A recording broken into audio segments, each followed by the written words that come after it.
शीतल तेजवानीच्या राहत्या घराची झडती आता पुणे पोलीस घेणार आहेत। तेजवानीच्या घरची झडती मुंडवा जमीन घोटाळा प्रकरणामध्ये होतीये आणि तेजवानीच्या घराची पुणे पोलिसांकडून झाडाझडती होतीये। काल 11 डिसेंबरपर्यंत शीतल तेजवानीला पोलीस कोठडी पुणे कोर्टाने सुनावलेली होती।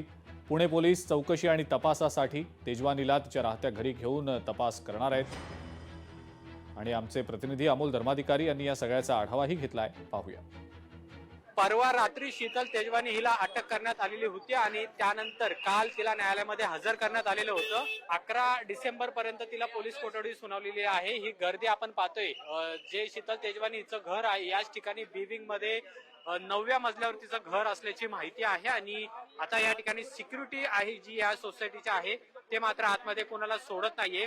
पोलीस हे आता आतमध्ये तिला घेऊन गेलेले आहेत आणि तिची चौकशी आतमध्ये केली जाणार आहे। घरामधून काही गॅजेट, इलेक्ट्रॉनिक गॅजेट असतील किंवा इतर वस्तू असतील त्या पोलिसांना जप्त करायच्या आहेत आणि त्यामुळे शीतल तेजवानी हिला घेऊन पोलीस आहेत ते आता तिच्या घरी पोहोचलेले आहेत। हे हाऊस सर्च पोलिसांकडून केलं जाते।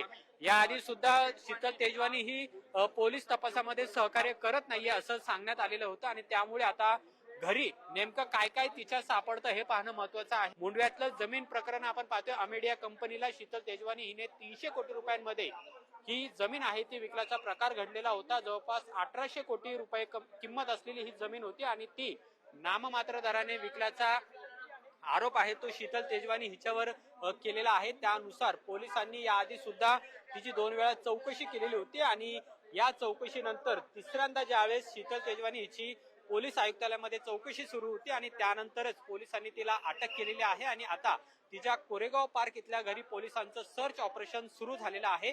नेमकं आता पोलिसांच्या हाती काय काय लागतं हे सुद्धा पाहणं महत्वाचं आहे। कॅमेरामन तुषार नानावरेसह अमोल धर्माधिकारी, लोकशाही मराठी, पुणे।